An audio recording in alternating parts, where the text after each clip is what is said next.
In the news tonight, Bar Association protests SOCU over the arrest of attorney. This is not a lawyer issue. Yes, you see lawyers out here, but this is a wider issue. This is a rule of law issue. It is a fundamental right issue. The right to counsel and the right to remain silent are ingrained. They're non-negotiable rights, and it affects us all. And 5 found guilty of the 2016 killing of Quarantine Carpenter. Fires narrowing that. Members of the Bar Association came out in solidarity with their colleague attorney at law, Tamika Clark, who was wrongfully arrested by police officers attached to the Special Organized Crime Unit SOCU last Friday. Clark was arrested for advising her client to remain silent during questioning, a right guaranteed by the Constitution. Today, lawyers in their robes and with placards posited that the action of the police threatened democracy. Some were appalled that no apology or statement was issued by the police in the matter. President of the Bar Association, Pauline Chase, said the association is not satisfied with the police's action in the matter so far. It's been a week, and we have not had any positive movement. We issued a statement on the same day calling for a number of actions to be taken, and we haven't seen movement in that. So we were forced to come out here. It's an unusual step. I know probably in your lifetime you've never seen attorneys out on the road in their robes. Our records only reflected that this happened probably in 1979. I don't know of any other time that this happened. So I think this in itself should send a strong message as to how serious we are. And I'd like to make the point that this is not a lawyer issue. Yes, you see lawyers out here, but this is a wider issue. This is a rule of law issue. It is a fundamental right issue. The right to counsel and the right to remain silent are ingrained. They're non-negotiable rights, and it affects us all. Other lawyers described the arrest as disgraceful, an attack on democracy, and others call for the rule of law to be respected and question what happens to persons when no one is present. A constable threatening an attorney at law is disgraceful. But I want to say this. You can imagine what may go on behind the closed doors in the evening when an attorney at law or no members of the public is there. If something like this could happen to an attorney at law, imagine what could happen behind closed doors.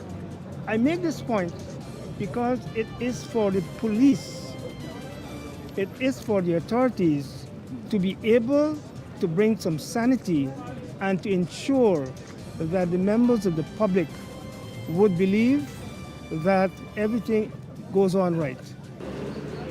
The system works on a presumption that both sides work together. It doesn't work on the presumption that one side does not work or does what it wants. So the system, to be successful, must continue to work in that way. I mean, some of us know of a time when there was a harmonious relationship between the bar and the police. And we would wish that time to return. It's not very long to investigate that, because all you need to know who are the persons who passed the order in relation to the arrest and who is the arresting rank. And that's the end of it. The Bar Association, which we support, has called for charges in relation to criminal charges, but I believe heavily so. They are issues as it pertains to tort, false imprisonment, and lawful detention.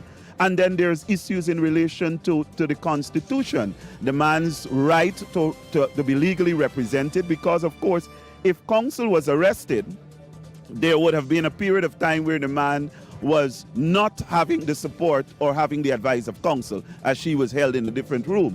So it breaches that. It breaches his right to remain silent, which are matters to be dealt with at a judicial review proceedings or at the Constitutional Court. So it really does not require this long time in which they are taking to investigate this matter, because there's nothing magical about what has happened. What has happened is very straight facts, very straight facts. That there are policemen who understand their roles and who understand the roles of councils. And so there are these, if you could call them mavericks, they're they're branching off from the norm and doing their own thing. What I want to point out also is using the logic of the very rank that arrested my colleague, that she is obstructing the course of justice. It is part of the justice system for a person to remain silent if such a person is accused. And I'm taking this as a window of opportunity to tell persons that if you're accused of an offense, you don't have to give a statement because it is not your duty to prove your innocence. It is the duty of the prosecution or those who are accusing you to prove that you are guilty. And therefore, you can say nothing. Right up to the day of the court hearing, you can remain silent. Attorney at Law Clark was overwhelmed by the outpouring of support from her colleagues, and she said she was interviewed as part of the investigations, but she is not satisfied. I would have expected by now that the Commissioner of Police would have issued a statement, at least acknowledging certain basic principles, such that counsel has the right to instruct the attorney to remain silent, and we have not heard any word, at least I have not heard any word to date from the Commissioner of Police. It's appalling that the police who investigates matters do not know what a suspect is. If you arrest someone, you had search warrants for their home, you release them, you have them getting reporting conditions, you tell them when to come back, when to do this, and that person's not a suspect. So if the police don't know what a suspect is, then where are we as a society? Clark will file legal action against the police. Meanwhile, the police are reporting that the Office of Professional Responsibility probe was completed and the file was sent to the DPP for legal advice. Washi. Hi people. Washing made so easy since I found Washi. Washing me use wash me clothes and I can say Washi soap powder wash clothes so nice. Washi soap powder leave your clothes color bright. Washi soap powder leave me clothes smelling nice, of course. So give thanks to Washi soap powder for doing my laundry right. Keep my clothes color bright. Have my clothes smelling nice for sure. I could not ask for more. Comes in lemon and original.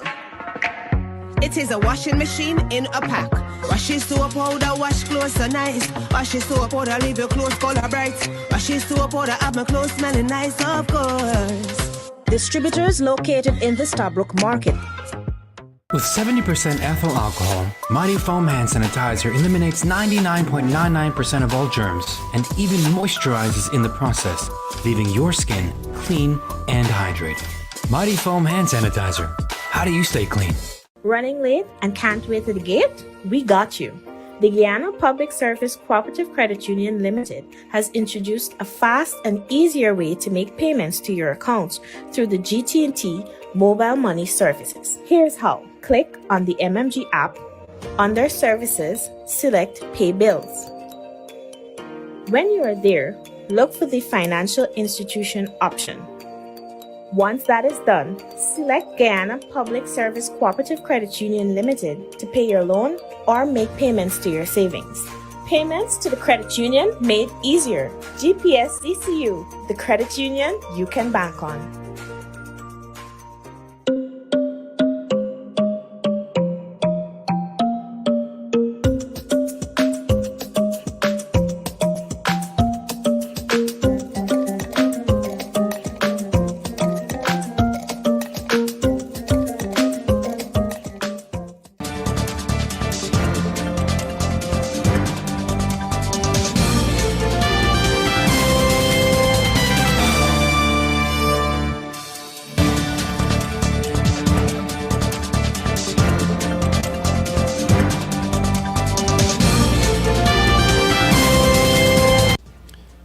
Five men who were charged with the 2016 murder of Corinthine Carpenter Fires Narindat were today found guilty by a 12-member jury.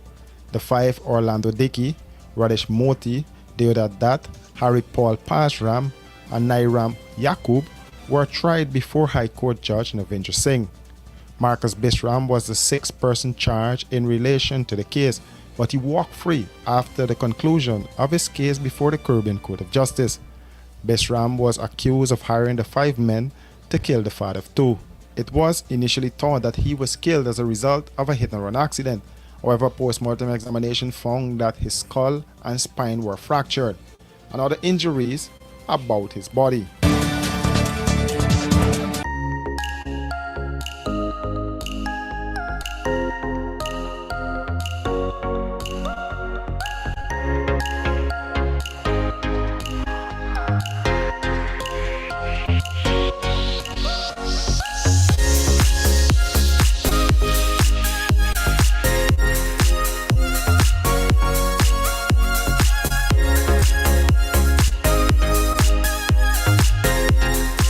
Pro Media Professional Live Streaming Service. Experience the difference when it's live.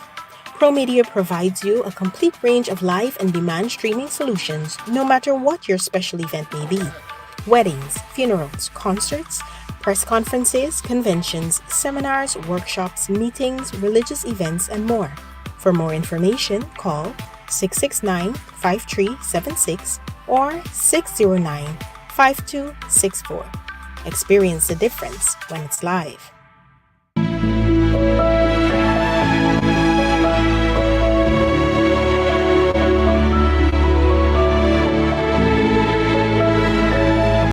What are you doing? Igloo ice cream. You know it's good.